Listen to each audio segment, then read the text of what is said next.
Muito bem-vindos ao nosso programa Debates Sem Fronteiras. Programa esse que tem entrado ao ar todos os sábados, quando forem pontualmente 18 horas. Para o dia de hoje, recebemos uma ilustre convidada, se assim podemos considerar, que é a Carla Damião, não é? É responsável da Humanitar Academy, não é? Muito obrigado. Como acabamos dizendo para vocês, que hoje é um dia especial para as pequenas, médias e grandes organizações, apesar de termos este foco para as pequenas organizações de todos os países lusófonos, atenção, não é? Então significa que nós somos assistidos em todos os países da CPLP, todos os países lusófonos, ou melhor, países falantes da língua portuguesa. Então, as organizações, os empreendedores sociais, os interessados e os curiosos do terceiro setor, este é o grande momento de podermos colocar nossas questões, não é? Sabermos mais a respeito deste setor, que em algum momento é complexo, porque precisamos investir muito no conhecimento. Então, começando o nosso programa, eu queria saber, não é? Vou mesmo começar com aqueles aspectos que o pessoal precisa mesmo, porque sabemos que o tempo é escasso.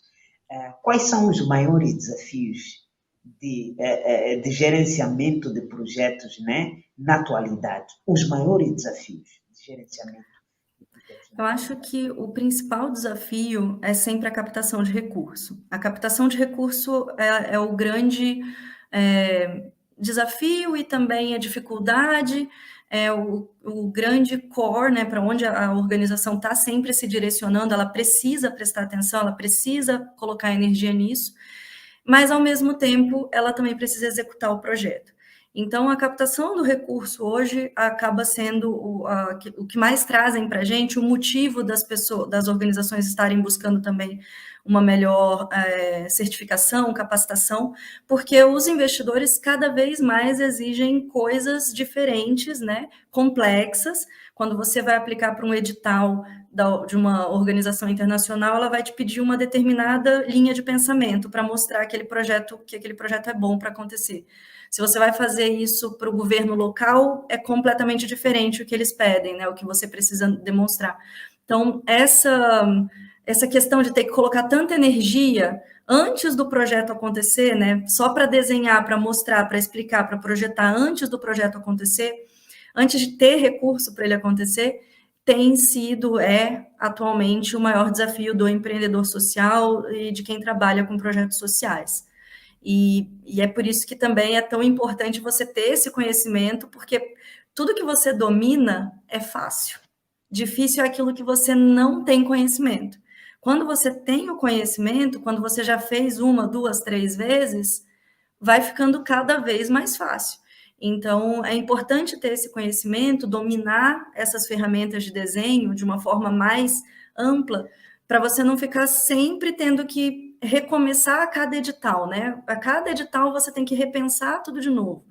Então, eu vejo que sabendo o desenho do seu projeto, montando isso para você, para a sua organização, quando você tem isso já bem estruturado, ao chegar um edital, ao chegar um captador, ao chegar alguma coisa desse tipo nova, por mais diferente que seja, as respostas já foram todas montadas, você já tem todas as informações. Você só precisa distribuir, tirar aquela informação do seu documento e jogar no papel, né, daquele novo edital. E vira um processo mais rápido, mais fácil. E aí a captação de recurso vira uma coisa um pouco menos, porque vai ser sempre chatinho, né, pesado de fazer, mas fica um pouco menos difícil, fica um desafio um pouco menor.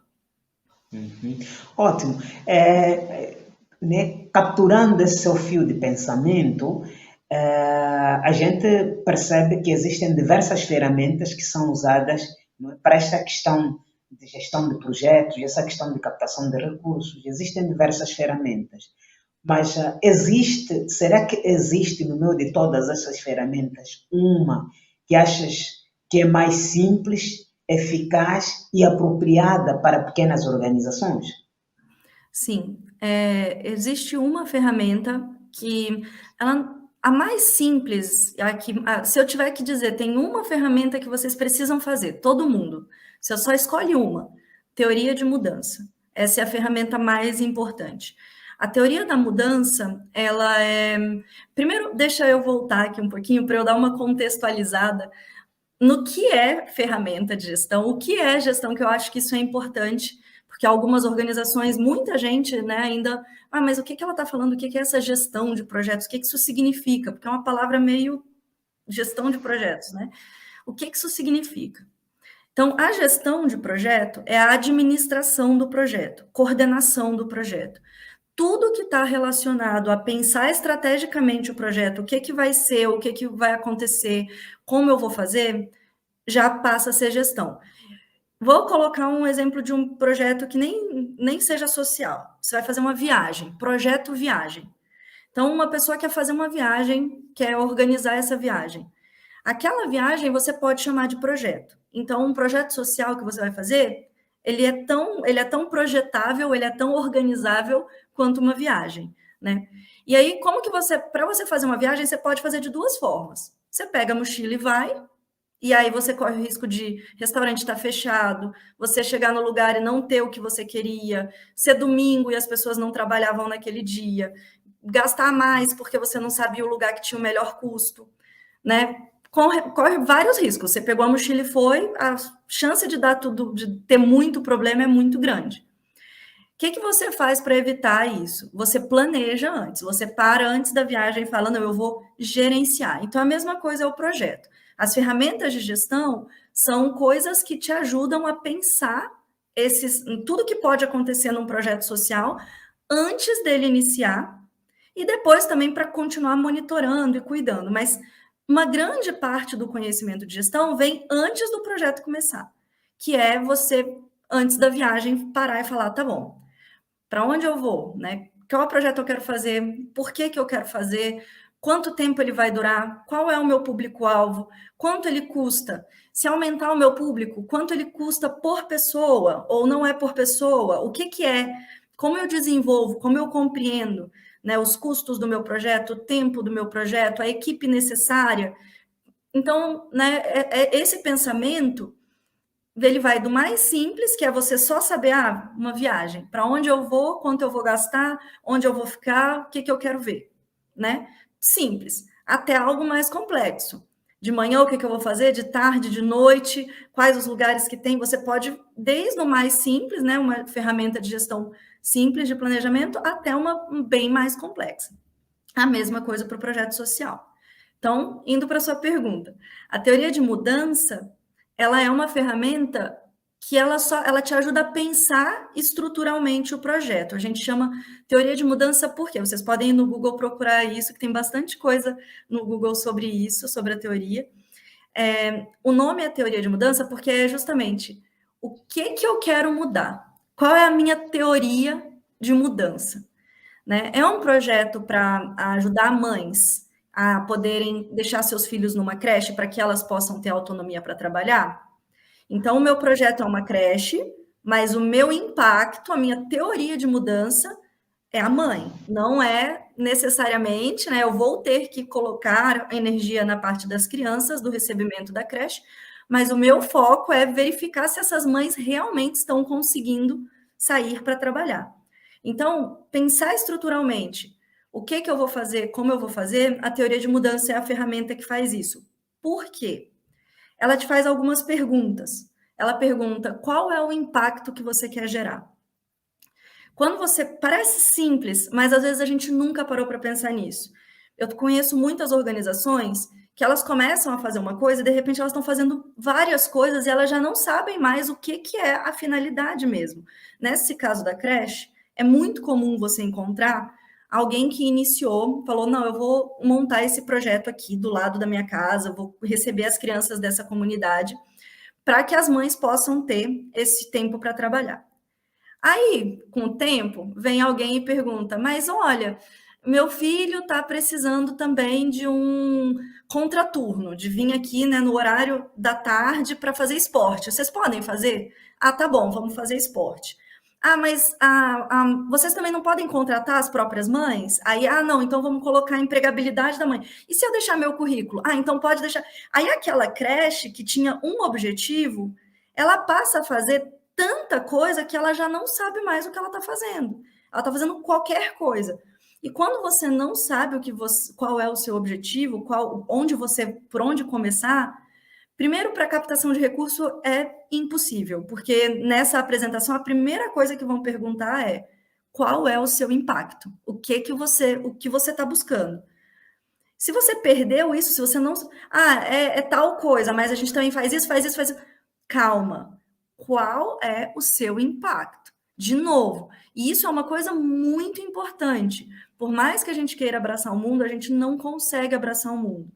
Quem quer fazer tudo, muitas vezes acaba não conseguindo fazer nada, né? Isso na nossa vida pessoal. A gente, olha, eu vou começar a fazer faculdade, trabalho, vou limpar a casa, vou cuidar da criança. Você vai fazer tudo isso muito meia boca. Você não consegue fazer tudo muito bem. Se você só tem uma coisa para fazer, já é difícil, né? Ótimo. Segura seu fio de pensamento, por favor. Tem uma pergunta aí? Não perca o seu... eu saio falando. Mas eu tenho uma questão no meio disso. Repare, onde é que essas ideias são materializadas ou então são recolhidas? Porque o que acontece é que, por vezes, nós vimos organizações a desenharem projetos no escritório, se antes terem o contato com a persona, né? com a comunidade, com as pessoas que serão beneficiárias daquele projeto, ou o público-alvo que será beneficiário daquele projeto, não é? Então, eu quero perceber de si onde é que o projeto, na verdade, começa, muito antes do escritório. Sim. No mundo ideal, porque para uma ferramenta é pouca coisa, mas se a gente pensar o mundo ideal, como deveria ser feito o projeto, que é o que a gente ensina 42, né? Não é possível você colocar as 42 em prática, porque é muita coisa, mas no mundo ideal, você inicia o projeto, a primeira coisa que você faz é uma análise de o que a gente chama de mapa de empatia. Não sei se você já conhece essa ferramenta, já ouviu falar? Mapa de empatia? É um mapa onde você coloca justamente a figura do seu beneficiário e aí você tem que responder o que ele pensa, o que ele sente, o que ele faz no dia a dia dele. Você tem que tentar colocar, né, no papel qual é o sentimento dessa pessoa. Porque uma outra coisa que também acontece muito é você fazer esses projetos que você mesmo está citando. Você pensa assim, não, eu quero doar sapatos. Será que esse público precisa de sapatos? Será que é essa o momento atual? Né? Será que não é uma outra coisa? Ou pelo menos naquele local, naquela comunidade específica. Pode ter uma outra comunidade que a doação de sapato vai ser perfeita. Mas nessa que você está trazendo, você sabe se é isso a prioridade deles? Porque eu já vi vários projetos, tá? Esse da doação de sapato é um exemplo real de uma empresa de sapatos no Brasil que sempre fazia doações de sapatos. Uma vez por ano ela ia nas comunidades, até como marketing da empresa era, poxa, uma vez por ano a gente doa também os nossos sapatos, né? E faz esse projeto social. E aí, pela primeira vez, eles contrataram a consultoria para ir verificar, né, o impacto, falar, olha, eles fizeram tantas doações, calçaram tantas famílias, isso ajuda a autoestima, crianças que não iam para a escola ou que tinham vergonha, várias coisas. O que isso gera, né? Não é só o sapato, né? É mais do que o sapato. Eles contrataram uma consultoria para demonstrar isso. Eles faziam isso em 4 comunidades. 2 comunidades, a gente demonstrou muitas coisas legais. Em outras 2, a gente verificou que o pessoal não usava. Uma delas, o pessoal não usava o sapato. Não usava. Era uma comunidade onde o pessoal, primeiro, não gostava mesmo, eles prefeririam chinelos, porque era uma coisa mais local. Então, o sapato fechado, no calor, não entrava. E, além disso, por eles andarem muito descalços, eles estavam com bicho de pé. Eu não sei se esse é o mesmo nome em todos os locais, que é uma frieirazinha que dá no pé. Então, ninguém ia colocar sapato fechado com bicho de pé, entendeu? Então, assim, você recebe sapato, você fala muito obrigado, você vai dizer o quê? Não quero, devolve. Não faz. O pessoal tá doando, você né, obrigada, tá bom, legal. Mas não usaram o sapato. Então, assim, e na outra comunidade, eles quebraram 2 lojas de sapato, porque eles só tinham 2 lojas locais que vendiam sapatos. Quando eles doaram, quanto tempo dura um sapato? Anos. Então, ninguém comprou sapato por meses e a loja quebrou. 2 lojas que tinham na comunidade. Então, assim, fez um impacto, mas também fez uma coisa. Não foi verificar antes, não foi perguntar, não foi nada. Só chegou lá e distribuiu o sapato. Então, a primeira coisa é esse mapa de empatia, é parar antes e pensar quem é esse público, onde eles vivem, o que eles sentem, o que eles precisam, o que eles gostam, o que eles usam, o que eles vestem. Quem é esse público? Então, é um mapa, que ele é tipo, é uma ferramenta, né? Ele é um desenho. Também, tudo isso que eu estou falando aqui, se vocês quiserem ir no Google, vocês vão encontrar lá, mapa de empatia com o desenhinho, né, de como preencher, porque todas essas coisas vocês encontram. Então, o primeiro seria o mapa de empatia. Segundo, fez o mapa de empatia, a gente tem a outra questão que é você ir para esse pensamento, né? Tudo que você pode fazer com esse beneficiário. Então, você já viu quem ele é, o que ele precisa, tudo isso. Agora você tem 1 milhão de ideias de coisas que você poderia fazer. Como que a gente organiza isso? A gente faz uma árvore de problemas. Essa você conhece? Porque eu vou falar um monte de coisas estranhas hoje. Árvore de problemas, teoria de mudança, vai dali para pior. Árvore Então, de problemas, sim, já ouvi. ouviu? Então, árvore de problemas que transforma-se numa árvore de objetivos, né? A árvore de problemas, ela é simples também a teoria, mas ela é também muito importante para uma equipe, principalmente time grande, quando você tem 3 ou 4 pessoas que vão começar o projeto e eles não concordam totalmente com como vai ser. Eles têm algumas divergências, não estão 100% no mesmo barco, né? O que ajuda? Você vai escrever qual que é o seu problema ali, o principal. Qual é o problema que você quer ajudar, o principal. Então, vamos supor que a gente vai usar esse exemplo do... Deixa eu ver qual exemplo é melhor. Vou usar o da creche mesmo. Então, problema da creche. A autonomia das mães, né? Tipo, para ir trabalhar. Eu quero conseguir autonomia para essas mães. Quando você coloca esse problema lá, você encontra depois também um monte de coisas. Tipo, a mãe não consegue ir para trabalhar por umas raízes. A gente fala, tipo, árvore, né? Porque tem raízes e tem folhas. Então, aquele seu problema tem raízes. Essa mãe não consegue trabalhar por quê? Ah, porque ela não tem com quem deixar o filho. É uma coisa. Mas ela também, às vezes, não consegue trabalhar porque ela não teve uma profissionalização adequada para o mercado atualmente. Porque tem a pandemia e os tipos de trabalho reduziram, a mão de obra de trabalho reduziu, porque às vezes ela tem, além do filho, tem também um marido em casa que ele às vezes chega lá e fica bêbado, dá problema, então ela tem que cuidar de alguma, né, não consegue estar no trabalho 100% com a cabeça 100% boa, porque ela tem que resolver um monte de outras coisas de problemas que vêm.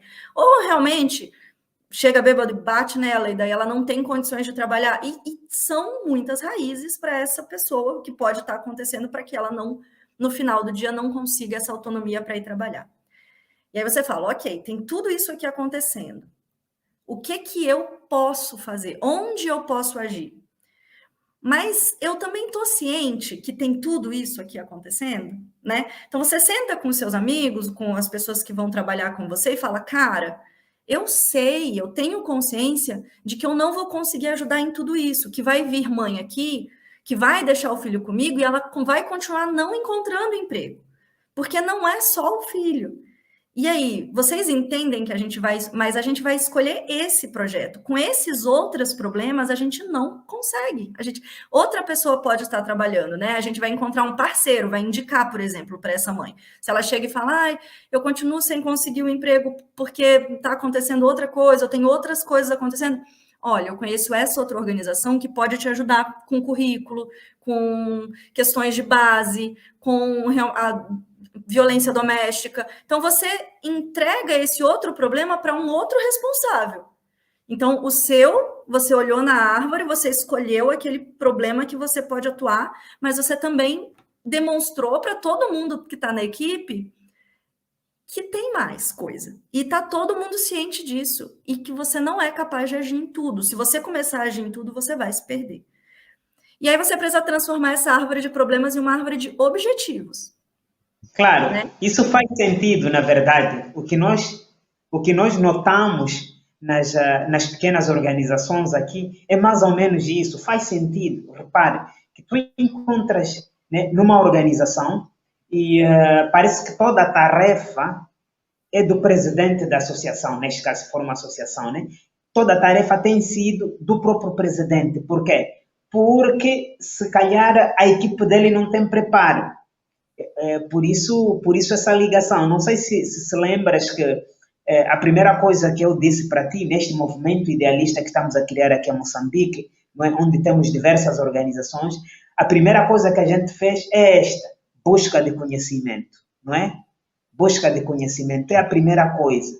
Só depois de nos sentirmos preparados e com bagagem suficiente para engrenarmos, aí sim nós podemos avançar. Então, por isso, só queria trazer um subsídio dentro desse teu pensamento, que sim, o que acontece é que os presidentes das organizações, os líderes das organizações têm estado supercarregados neste caso, porque não têm uma equipe preparada para conseguirem, não é, fechar aquelas lacunas que o próprio líder tem. Pode dar continuidade.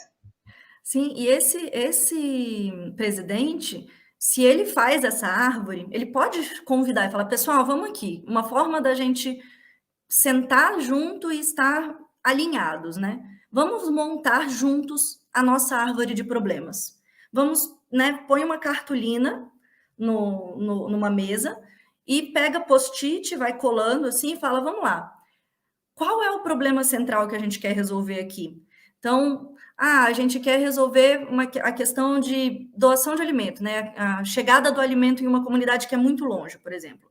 Ok, então o nosso fator é a chegada do alimento. Vamos colocar aqui no meio, chegada do alimento. Por que esse alimento não chega? E aí vamos colocando os post-its. Todo mundo vai colocar, não chega por conta disso, não chega por conta daquilo, governo, nananana, um monte de coisa. Legal. E depois que esse alimento não chega também, né? O que mais que acontece? Ah, não chega, você vai ter pessoas, né, passando necessidade, morte, desnutrição, doenças. Então, seu problema está aqui no meio de um monte de outros problemas anteriores. E esse problema gera outros problemas. Você senta, esse presidente senta com o time dele e fala: vocês estão vendo que todas essas outras coisas aqui são parte do nosso problema e que a gente não vai conseguir cuidar disso tudo. A gente precisa escolher o que a gente chama de uma rota de intervenção. Qual é a nossa finalidade? Quando você olha para essa árvore, o que eu consigo fazer? E todo o resto que não é o que eu consigo, a gente tem que saber para quem a gente vai passar. Olha, isso não é comigo, isso é com essa outra organização, isso é com outra pessoa. Então, todo mundo aqui dá a mão e fala: é esse aqui o nosso trabalho? A gente entendeu que tem muita coisa para ser feito, todo mundo concorda, ninguém está fechando o olho para isso, todo mundo está vendo. Mas também todo mundo está vendo que a gente não tem como fazer tudo isso. Então, vamos hoje sentar junto, bater a mão e falar: o nosso problema, o que a gente vai atuar é esse aqui. Então, é nisso aqui que a gente vai ser bom. É isso que a gente vai fazer, entendeu? Vi que tem uma perguntinha aí, né? Claro, tem essa pergunta, não é? Mas muito antes eu gostava de convidar os nossos internautas para que compartilhem com amigos e familiares, com aquela organização ali do bairro, não é? Aquele empreendedor social ali da tua zona, esta live, porque é muito importante para que eles tirem, não é? Tirem aquela ideia que na verdade está no papel e que precisa ser implementada na comunidade onde este mesmo empreendedor se encontra, não é? Então, façam isso, compartilhem e também não se esqueçam de ativar o sininho de notificações no nosso canal do YouTube, que é Idealismo e Transformação Social, e também não se esqueçam de nos seguir aqui na nossa página do Facebook, Amirace TV, aqui de Moçambique. Agora, podemos ir, sim, na questão dele, eu não sei se entendi bem, ele disse, o Rui Almeida disse, como apresentar para...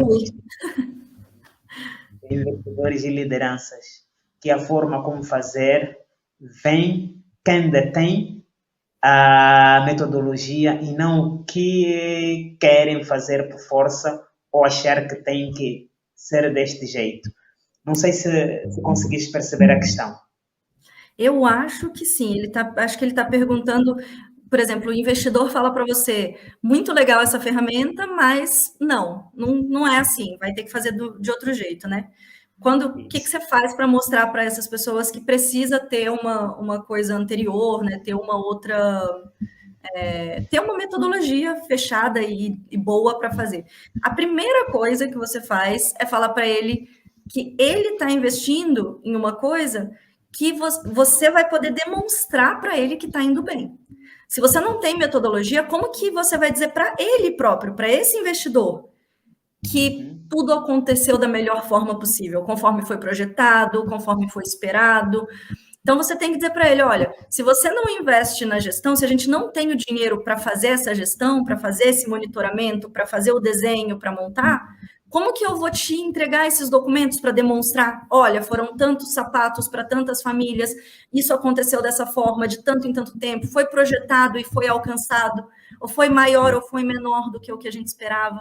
Então, assim, o maior interessado é o investidor, mas eu tenho como fazer esse projeto de qualquer jeito, de um jeito qualquer, ou eu posso fazer esse projeto muito bem feito. Eu posso fazer com registro, com planejamento, com desenho, com método. O que você prefere? Ah, não, eu prefiro com método, eu prefiro registrado, eu prefiro que você me mostre. Então, para isso, eu preciso de uma pessoa responsável que tenha esse conhecimento, que tenha essa metodologia. E eu preciso ela precisa receber para isso. Então, você também precisa colocar para o investidor que esse é um custo do projeto. É uma parte, ter uma pessoa ou duas, ou uma equipe, depende do tamanho desse projeto, né? Focada em fazer o planejamento, o desenho, é do interesse dele. Então, assim, ele ganha com isso. Ele vai ter depois como demonstrar, olha, o investimento foi tantos mil, mas a gente também ajudou o triplo, quatro mais vezes do que a gente imaginava. Além da documentação de número, a gente vai ter testemunhos, vai ter entrevistas, vai ter fotos, vai ter outras coisas.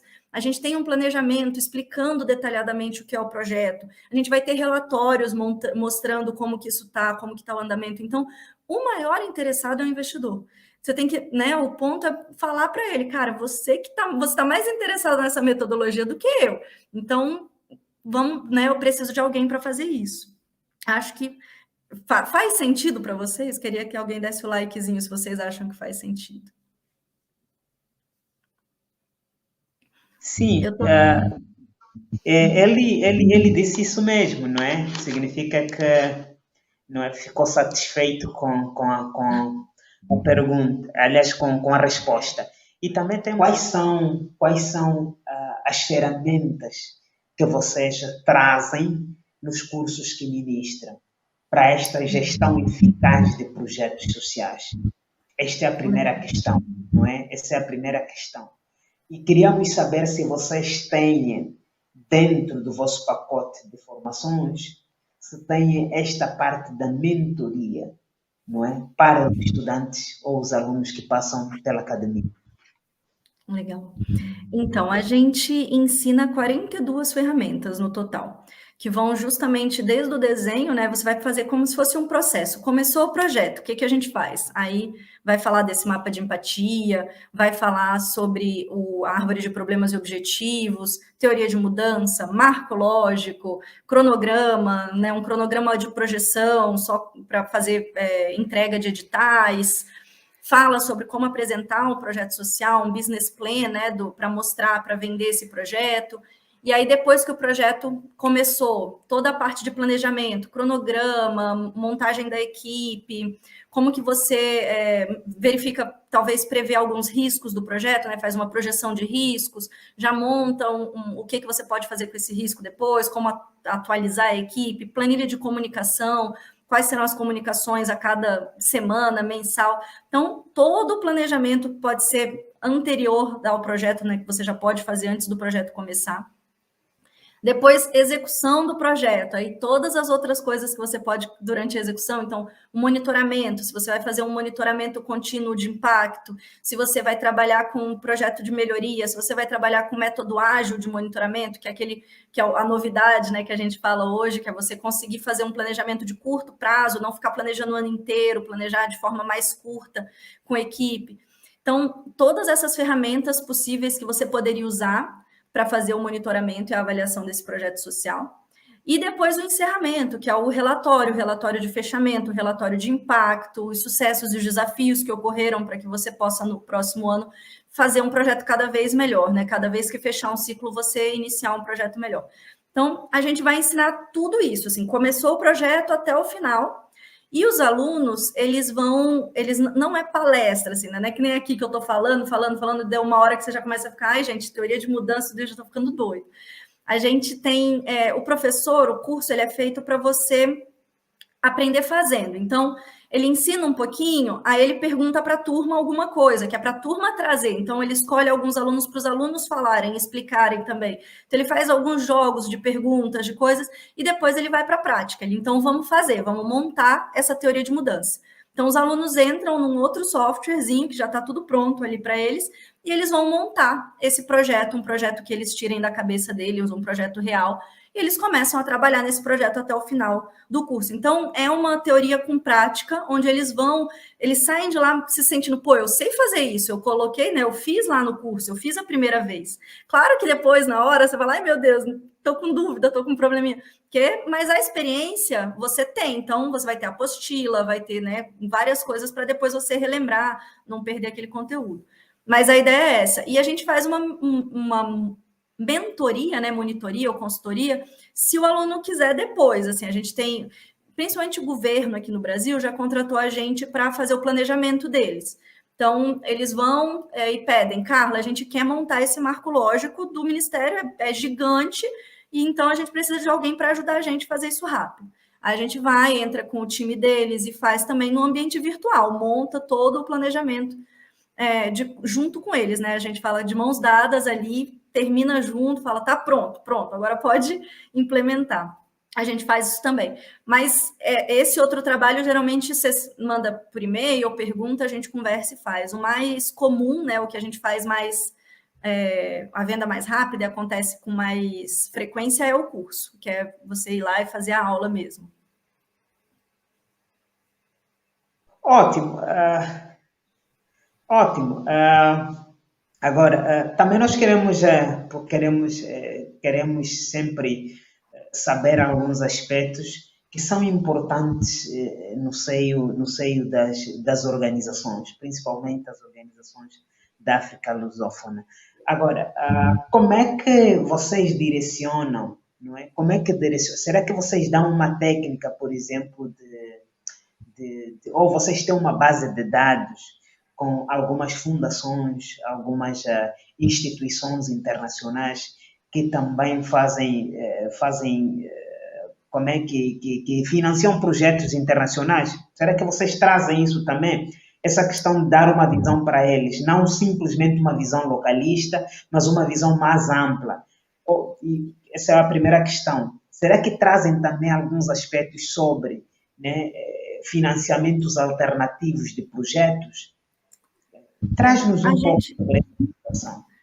A gente é uma empresa internacional, então o mesmo curso que a gente dá no Brasil, ele tem alunos de todos os países que estão aqui hoje, né? Então, de todos os países que falam português vão estar lá. Então, o curso precisa ter uma visão internacional. Todas as ferramentas que a gente dá são validadas pela ONU, são ferramentas utilizadas mesmo em governos internacionais, em editais internacionais. Então, a gente precisa falar sempre com exemplos e trazer os exemplos internacionais, porque é o estilo, é a metodologia que a gente trabalha, é o que a gente entende, né? Que vai ser o futuro, né? Porque está todo mundo caminhando sempre para esse nível da ONU, o nível do BID, do Banco Interamericano. Então, a gente foi para onde eles, o que eles estão pedindo, o que eles estão fazendo. Mas a gente não tem como, por exemplo, fazer uma coisa muito direcionada, da captação de recurso, por exemplo, que é formas de captação, porque aí a gente teria... Captação é uma coisa que é bem local. cada comunidade, vai ter muitas possibilidades diferentes e específicas daquela localização. Então, não tem como a gente dar um curso, né? Eu acredito que os melhores cursos de captação vão ter as bases internacionais, eles têm que explicar, eles vão falar sobre os projetos internacionais, sobre os editais internacionais, mas eles precisam também ter uma referência local das coisas que estão acontecendo, porque senão fica disforme da realidade, né? Então, a gente não faz, o curso não é de captação, né? Não é específico para captação. Então, a gente não foca tanto nessa parte. O que a gente faz é passar essa visão de como é feito, o que é pedido, quais são as melhores práticas, o que está sendo usado em todos os melhores lugares, né? Nas maiores organizações mundiais, nos governos. Então, a gente passa essa visão. E aí, a partir dessa visão, a organização tem esse exemplo. Ela fala, putz, e a gente dá exemplos, né? Durante a aula inteira, um exemplo de uma captação que foi feita, ou de um projeto que foi vendido, como que isso ajudou. A gente pede para os próprios alunos falarem deles. Então, vocês já fizeram? Alguém aqui já teve essa experiência? Conta para a gente. E aí, entre eles vão se conectando, vão passando, né, um network ali entre a própria turma. Isso é muito rico, é muito importante. Então, é mais ou menos essa forma que a gente vai abrindo esse caminho. Ótimo. O tempo é escasso mesmo, estamos a largos passos para o término do nosso programa, então a ideia é mesmo tentar explorar né, mais ideias antes que o tempo nos fuja. Então, eu gostava de mais uma vez procurar saber como é que é feito o processo da certificação. Nós sabemos que depois de capacitarem ou formarem esses estudantes, vocês certificam. Mas como é que essa certificação é feita e é validada internacionalmente? Legal. É uma prova. Então, a gente existe uma prova, ela é feita também virtualmente. Então, assim, o aluno, ele vai fazer o curso, vai treinar, vai fazer tudo bonitinho, e quando termina o curso, no final, ele tem 2 semanas para estudar, revisar, lembrar e fazer a prova. No tempo dele, no horário que ele quiser, ele recebe, né, uma chavezinha, a senha dele, para ele entrar no sistema e fazer essa prova. Quando ele passa na prova, ele vai receber um certificado dizendo que ele está habilitado e o que ele está habilitado, né? O que ele aprendeu, aquelas 42 ferramentas que ele foi testado e ele passou na prova. Então, é uma provinha, é uma prova de sempre 4 opções, você tem que escolher a certa. O aluno faz a prova e ele passa. Ah, mas eu não passei, Carla, e agora? Você pode fazer novamente, você pode fazer quantas vezes você quiser a prova, mas você paga uma taxa pequena, é R$49, aí tem que ver o câmbio do local, mas é uma taxa meio simbólica, só para o aluno não sair fazendo 1000 vezes até passar, né? É uma taxa simbólica, não é tão cara, para o aluno poder também fazer novamente, fazer até ele conseguir passar, e aí ele vai treinando. Cada vez que ele faz uma vez, ele vai também, né? Putz, deixa eu estudar mais aqui. Mas geralmente, olha, quem faz o curso e participa, a gente fez essa mensuração, né? A gente foi lá e viu quantas pessoas passam, quantas não passam de primeira. Então, quem faz o curso e participa na aula, 100% é aprovado de primeira na prova. Então, assim, 100%. Não tem ninguém que fez o curso inteiro, sentou e fez o curso todo, participando das aulas e não passou. Só que, às vezes, o pessoal daí não participa, né? Falta 2, 3, 4 aulas, aí vai estudar no último horário, acaba não passando. Mas se você está participando, tudo que você vai falar, assim, não é difícil, sabe? É o conhecimento que você aprendeu mesmo. Então, passou na prova, recebe a certificação internacional, tá tudo direitinho. Ótimo. Esta é uma questão. Existe uma questão acoplada a essa, que é a questão da validação desse certificado. Nós sabemos que, sim, depois ele recebe o certificado virtual, é isso, né? Um certificado virtual que depois ele deve imprimir aqui. Depois da impressão, nós sabemos que cada um dos países tem suas leis, né? Tem sua forma de validação da certificação. Queria saber, vocês têm uma base de dados onde, por exemplo, há uma organização aqui em Moçambique, é a ONU, por exemplo, é a MASP, é a Save the Children, a Visão Mundial, precisa de profissionais em gestão de projetos e tu tens esta capacidade, tens essa bagagem, tens essa informação e também tens o certificado nas mãos. Só que por vezes, né, por este certificado não ter sido validado no país, a probabilidade de não reconhecerem o certificado é maior. Como é que vocês se desdobram com os países ou existe uma orientação que vocês dão aos estudantes no sentido deles, né, deles se virarem e conseguirem ter essa validação e o certificado ser válido para qualquer instituição? Então, o certificado, ele tem um número único que a gente consegue validar no nosso sistema. Então, todo mundo tem um código específico que eu verifico esse certificado no nosso sistema. Então, se uma organização quer validar, mas qual é a validade? Você pode entrar em contato, pegar o código do meu certificado, entrar em contato com a Humanitar, e a gente vai validar, vai demonstrar que aquela pessoa realmente fez o curso, fez a prova e passou. Então, essa é uma das formas. A outra questão é que a Humanitar ela já trabalha com todas essas organizações, com a ONU, com a Unicef, com a Visão Mundial, todos eles já trabalham com a gente, já fizeram o nosso curso. Então, antes mesmo da Humanitar entrar no mercado, a gente entrou em contato com eles, chamou representantes, fez o curso para esses representantes dessas organizações, e eles deram o ok e colocaram a logo deles no nosso site. Então, nunca aconteceu de alguma pessoa falar que a organização não aceitou, que não entendeu, né? O que não é válido é como, por exemplo, graduação, porque não é um curso de graduação, não é uma formação acadêmica de graduação, é uma especialização técnica, assim como PMI, Scrum, Prince 2, né? Todas essas metodologias de gestão que são especializações técnicas. Então, não é uma graduação, uma formação acadêmica de universitária, né? Que cada país vai ter essa regra, vai ter que ser bem específico. Então, ele não precisa, ele não vai apontar esse tipo de problema.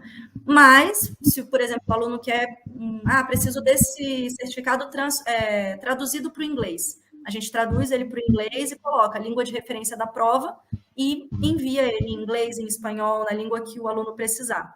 Então, ele é um certificado mundial. Ótimo. Então, deixa-me dizer a vocês aqui, é uma grande oportunidade esta de podermos fazer este curso na Academia Humanitária. É uma grande oportunidade mesmo.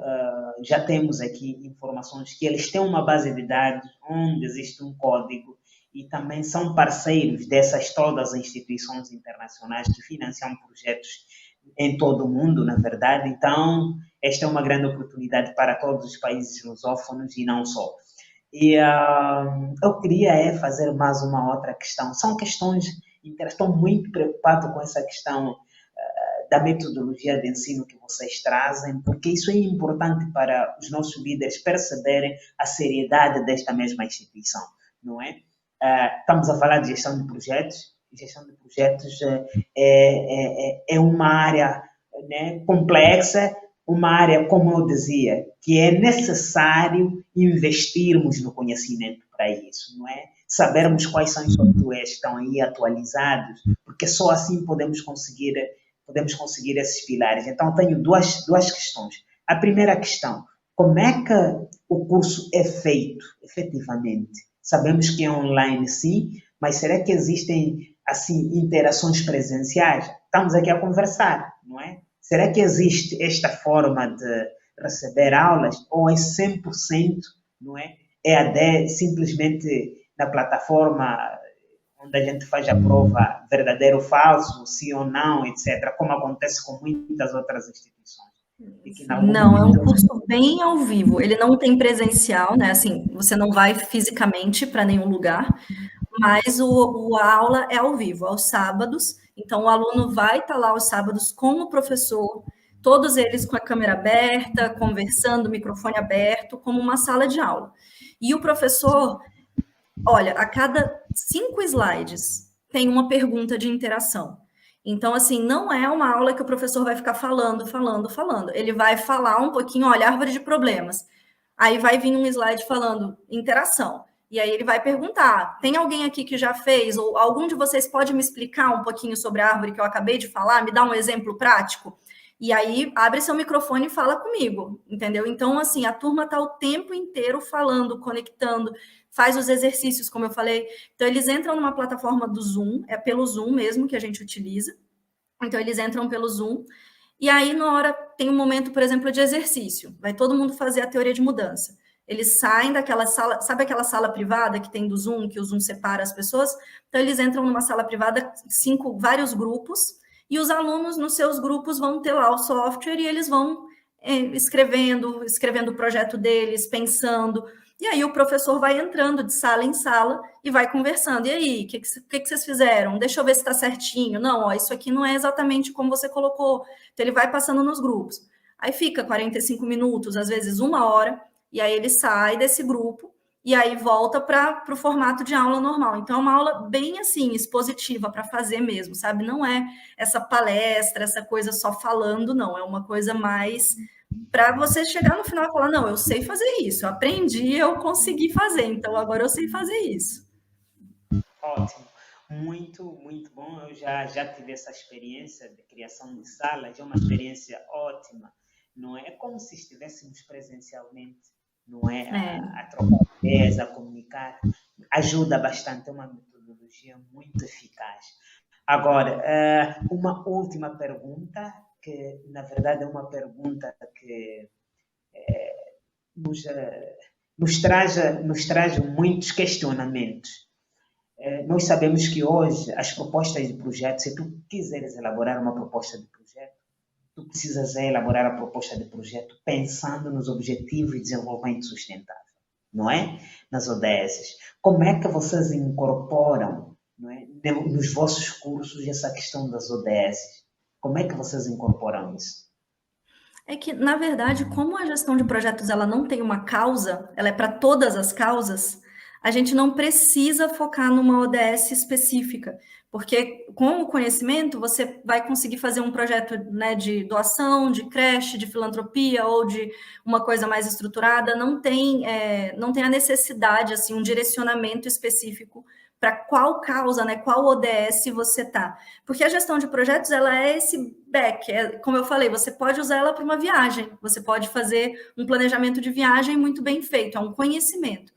O que muda entre esse conhecimento da área comercial para a área social? Por que fazer uma viagem, né? Por que o software para fazer uma viagem ou a ferramenta para planejar uma viagem é diferente daquela que a gente usa no ambiente social? Porque o ambiente social, a gente está trabalhando com essa questão do impacto, né? Você verificar se no final não é só o que o comercial quer, que é tipo, quero entregar um prédio, um projeto de entrega de prédio. Terminou o prédio, está lá. O projeto social, ele não tem essa entrega final física. Ele, às vezes, demora anos para você verificar se realmente houve uma mudança, né? E qual é a mudança? Às vezes você mira em um lugar e você acerta outro. Então, ele tem muitas complexidades, são pessoas, né? São pessoas ali trabalhando. Então, é vivo, é muito diferente. E aí você precisa demonstrar, avaliar, trabalhar, monitorar impacto. E não, né, a entrega de um prédio, não a venda de alguma coisa. Então, tem ferramentas específicas, como eu falei ali do mapa do beneficiário, a árvore de problemas, que você não vai usar para planejar uma viagem, você não vai usar isso para vender nada, né? Você só vai usar num projeto social. Então, tem ferramentas específicas, conhecimentos específicos da área social, mas elas vão servir para qualquer causa. Essa árvore de problemas ela vai servir tanto para um projeto para água, né, para tratamento de água, quanto para educação. Ele vai estar trabalhando com qualquer causa que trazem as ODS. Então, assim, ele tem esse range, assim, que é geral, que é uma coisa, né, que funciona para todos. Eu acho que deu uma travadinha aqui no meu, deixa eu voltar. Vou continuar, então. E uma das questões também muito importante, né, que a gente tem, quando você coloca muita gente diferente, boa, fazendo esse curso, você vai ter todos os projetos lá dentro. Então, você vai estar numa sala e você vai encontrar, né, no seu grupo, uma pessoa que trabalha com um projeto de sustentabilidade, de meio ambiente, outra que trabalha com minorias, outra que trabalha com empoderamento feminino. Então, quando você coloca todas essas pessoas juntas dentro da mesma sala, com projetos tão diversos, você vai ouvir esses exemplos, você vai ouvir essa experiência desses alunos, e isso também inspira, ajuda, traz muita coisa importante e experiente, né? A gente costuma dizer, a Carla aqui, eu tenho 34 anos, então são 34 anos de vida, há 8, 10 quase já de gestão de projetos. É pouco. Quando você coloca numa sala, eu, você, aqui a Dolores, o Rui, a Cris, todas essas pessoas, quantos anos de experiências vão ter nessa sala? 50, 60, 70 anos de experiência. Então, muitas pessoas são mais cabeças, é mais experiência, é mais gente boa, mais exemplo, né? Que vai alimentando também o curso. Não é só o professor, não é só... Os alunos fazem também uma boa parte, eles trazem muito para dentro, né, do curso, fazem um network, se ajudam, conversam, trocam informações, e isso é parte, né? Isso é parte do ambiente, né, necessário. Que bom. Na verdade, já estou aqui a imaginar que vocês conseguem, se calhar, no decorrer do curso, conseguem arquitetar ou desenhar projetos muito bonitos dentro do próprio curso. Eu quero acreditar isso, por causa dessa diversidade cultural, não é?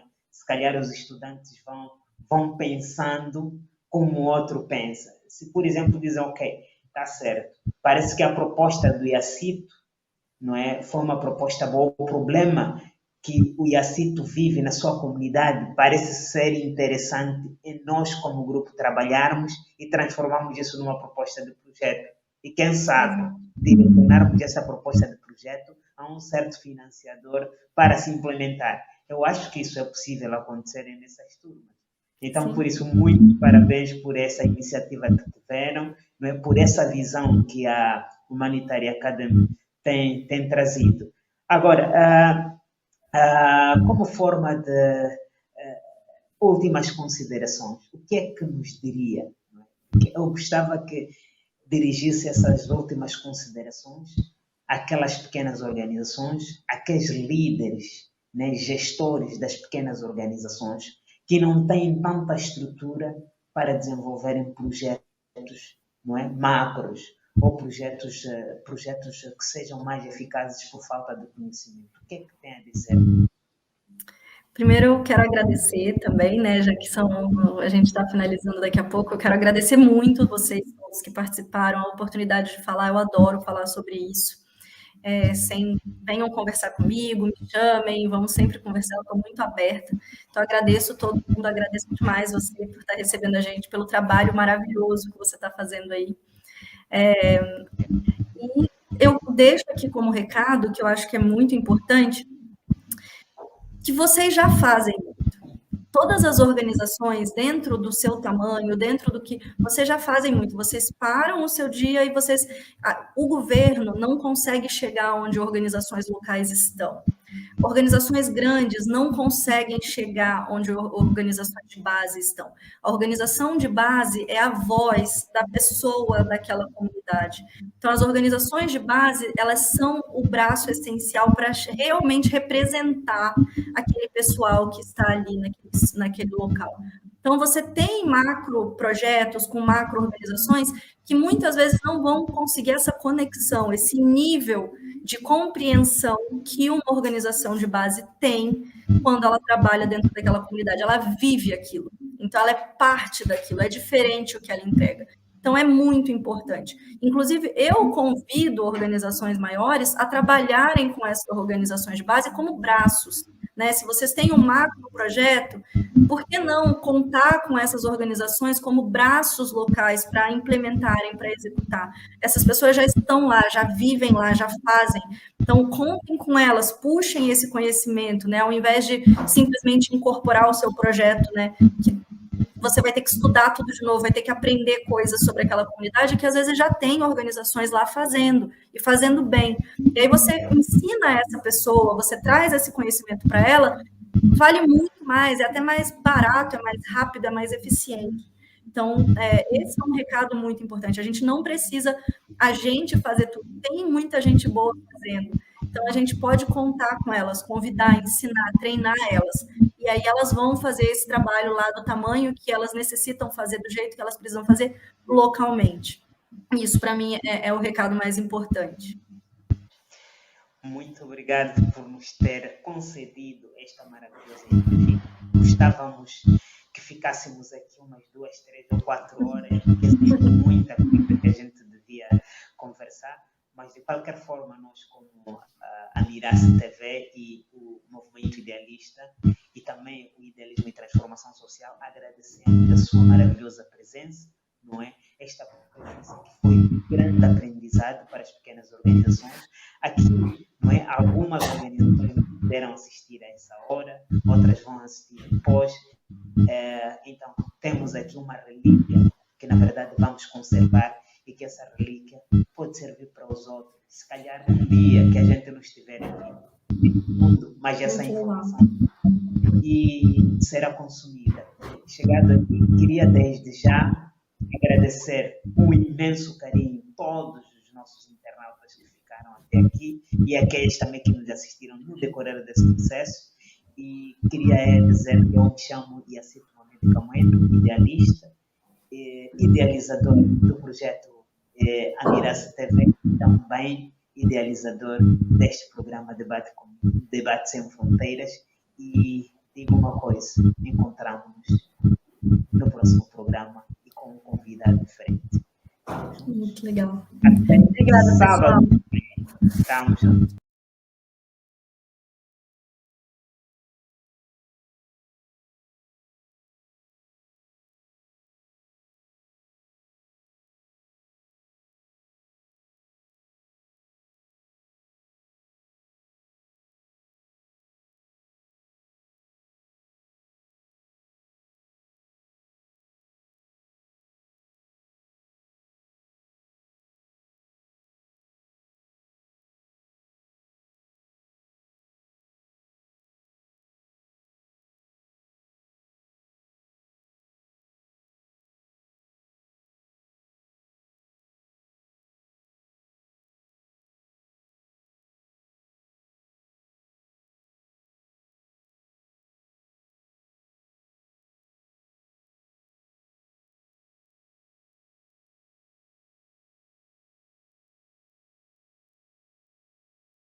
Obrigada.